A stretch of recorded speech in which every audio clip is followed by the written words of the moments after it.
And now we're talking Tom Thibodeau. Thibodeau. Your thoughts? First, we rock out. Let's go.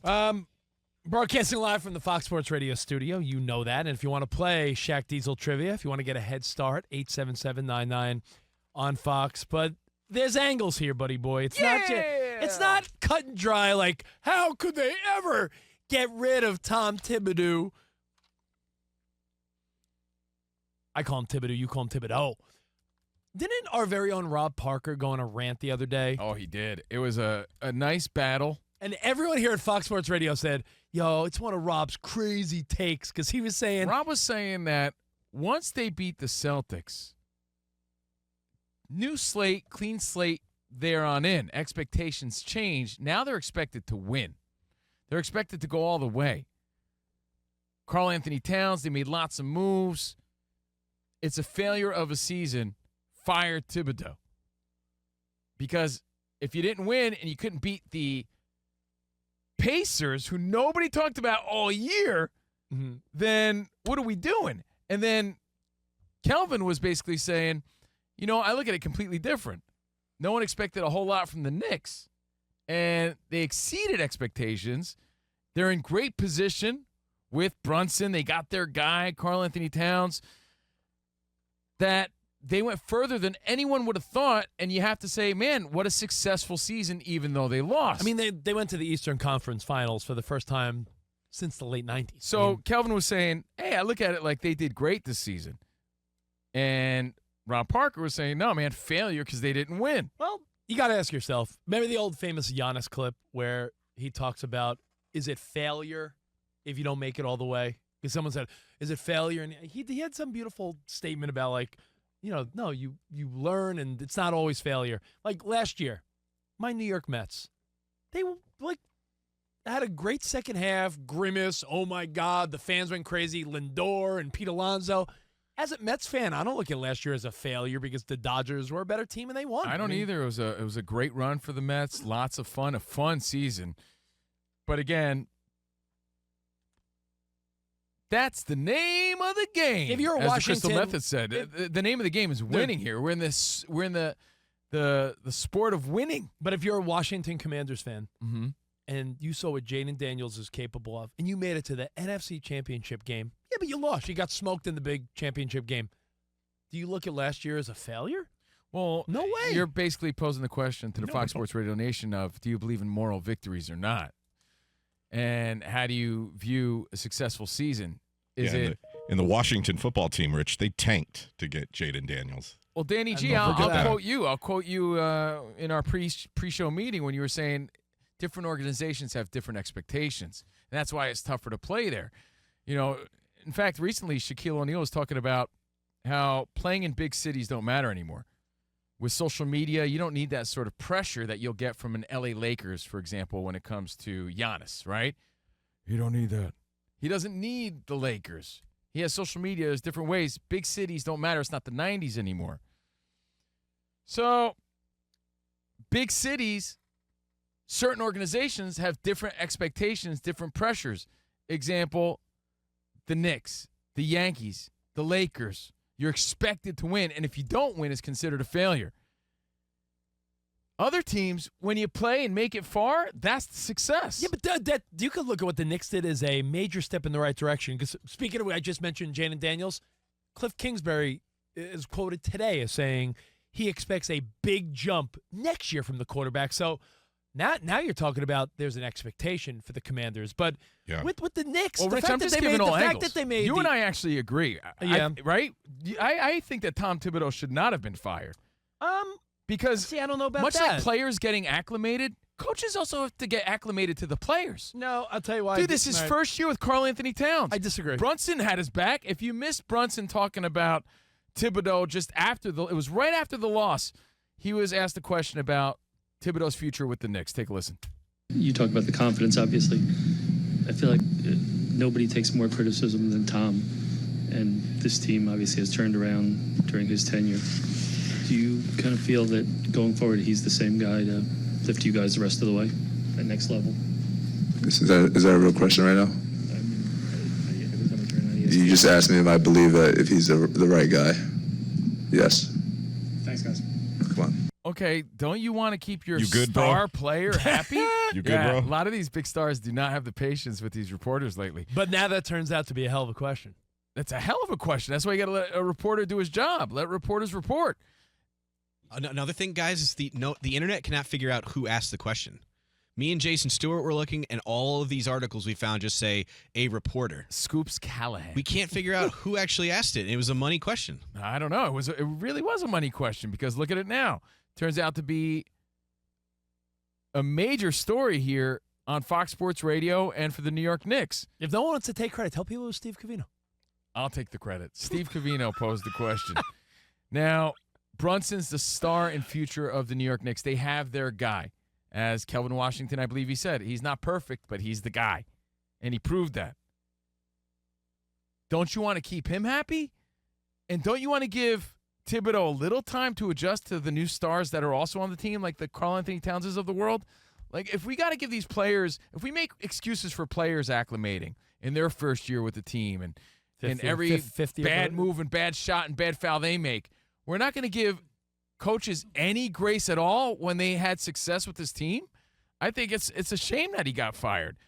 I think it's an easy scapegoat and an easy finger to point at because he's the coach. So that's my feelings on it. Again, the furthest they've gone since 1999. You had Latrell Sprewell and John Starks. You had all these old Knicks there cheering on the team because there hasn't been this much excitement, and you fire the coach? How does that not feel weird to you? Sometimes someone can only bring you so far. And then you got to go in and say, oh, so you think you understand this? I do. Okay. I think that maybe Jalen Brunson's a good team guy. And he's like, that's our coach. I got, like, how many times has someone said to you, hey, what do you think of this guy or this woman? And because you're a good guy, you're like, oh, they're great. And then when they get let go, you're like, man, they weren't that great. Because you're just being a good team player. Anytime a coach gets fired or a coach is on the hot seat, every player's like, yo, we got coaches back. What is he supposed to say?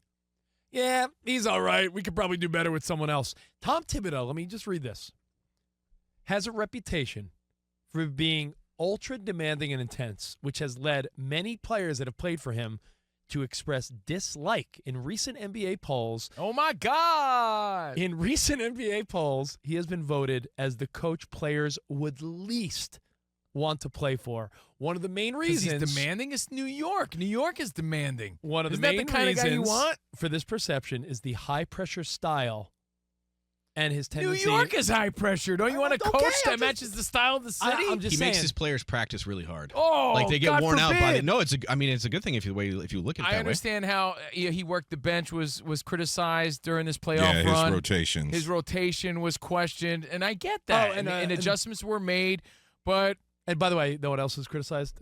Just throw this in. His hairline. Is that what you're gonna say? No, but aren't you vain? No, I thought you were going to say that. I saw people busting on him. I mean, his hairline is suspect. Yeah. I wouldn't even call it a line. It's more like a hair. You have to squint to see it. His quote, I don't even know what this means. His gruff demeanor. Guy's got a gruff demeanor. But New York has a gruff demeanor because they expect a lot. And, man, I don't know. Maybe these Knicks are softer than we thought. This has got to be more to it behind the scenes with the owner, especially. We've been told for how many years now that Dolan is pretty incompetent as an owner, and he had to have rubbed somebody the wrong way. Because I get your point, Rich, about how sometimes you need a new voice, you need another guy to bring you over the hump. But it's not like they went to the Eastern Conference 2 years in a row here and just can't get to the finals. True. They just turned it around. Yeah, I don't. To me, it makes no sense. I'm with you. I feel like that story makes him look soft. He's too tough on you? Get out of here. Right. Get and out when of Rob here. was saying all this stuff, you're like, get out of here, Rob. And he turns out being right. No, I don't think, he's right that they did it, but I don't think it was the right choice for the Knicks. Wow. You get a brand new Karl-Anthony Towns and you get to the finals, to the conference finals. Every year you've gone further. I don't know what else you're supposed to do. And like Ben Stiller, big fan of the Knicks, tweeted like he put us back on the map. The Knicks were nobodies. Now you're talking about the Knicks like you used to talk about the Knicks. The coolest thing Knicks had since Oh, '99. go New York, go New York, No, go. Linsanity. That was Go, the New last. York, go. That was the Yeah. last fun time in the Garden when it came to the Knicks. Well, there was a season or two with Carmelo. No, that's true. That's Yeah. true. Yeah, Carmelo too. But Way to forget the Syracuse guy. no, I mean we were there for that. But it was Carmelo. It wasn't Knicks. True.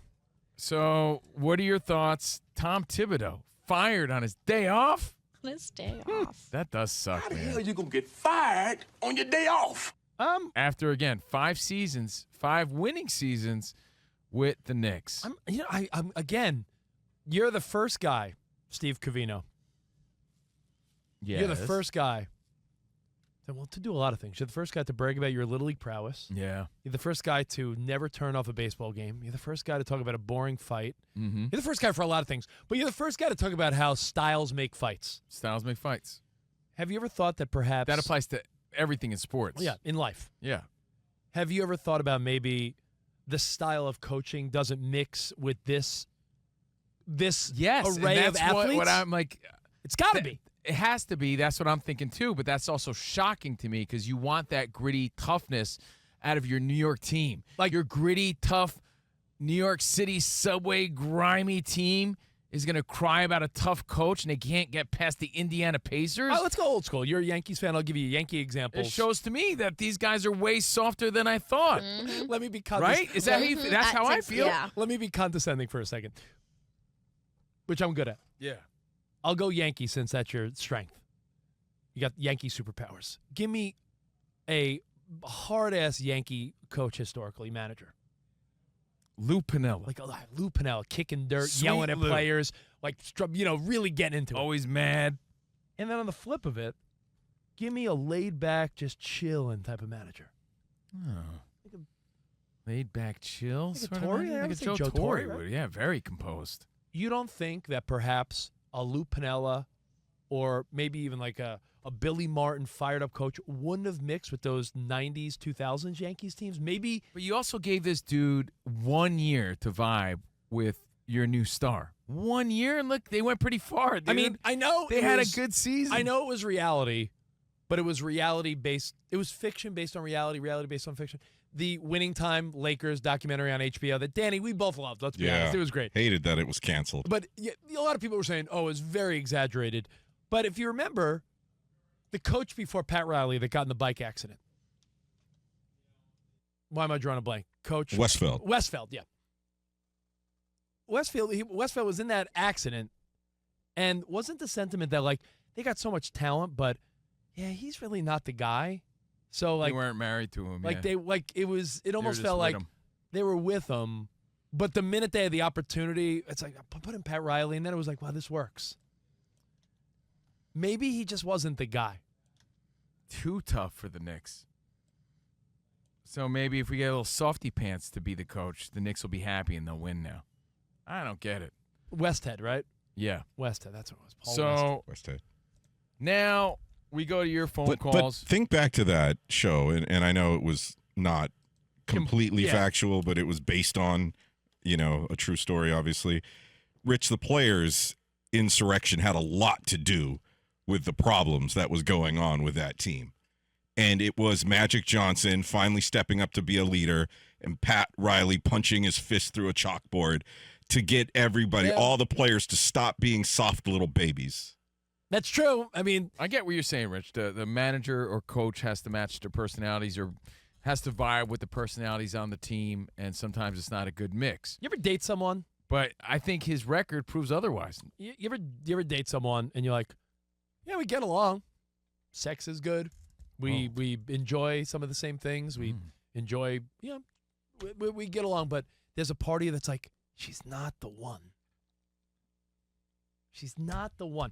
We got a good physical connection. Like, she's cool. Like, yeah, but it's not like, where's the fireworks? And I think the Knicks are like, Tom Thibodeau wasn't the guy. Missing something. Yeah, but sometimes you feel that way, but you work well together. Like, I felt that you weren't the one when I met you, but look how well we work together. Nice. See what I mean? No, you're not supposed to be in love with your coach. Are you supposed to be BFFs with the guy? No, I agree. I'm with you. You're supposed to honestly. Hold on. That was very rude because when I saw you, I heard mariachis playing. And, By the way, I was and completely. I said I have met my Mexican soulmate. For the record, I was completely joking. I was just taking a cheap shot at How Rich. rude. But I've worked for people that I didn't necessarily love, but they found a way to bring out the best in me. So therefore, we won together. It's not about how much you like somebody. It's do they bring the best out in you. And I thought he did a pretty decent job considering every year's a new team. It's his 5th year with this team, but again, some new stars this year. They made a lot of big moves. Furthest they've gone since '99. Your thoughts